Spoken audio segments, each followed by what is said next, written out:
Do you think that the U.S. or UN forces should have moved into Baghdad? No. Why not?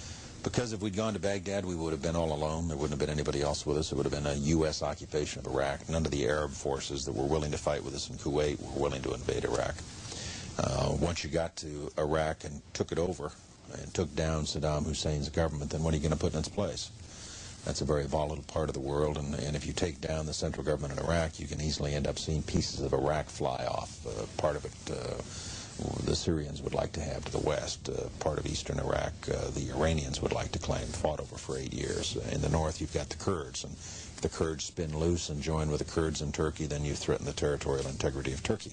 It's a quagmire if you go that far and try to take over Iraq. The other thing was casualties. Everyone was impressed with the fact that we were able to do our job with as few casualties as we had. But for the 146 Americans killed in action and for their families, it wasn't a cheap war.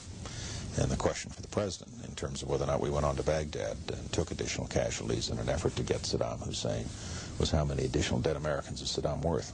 And our judgment was not very many, and I think we got it right.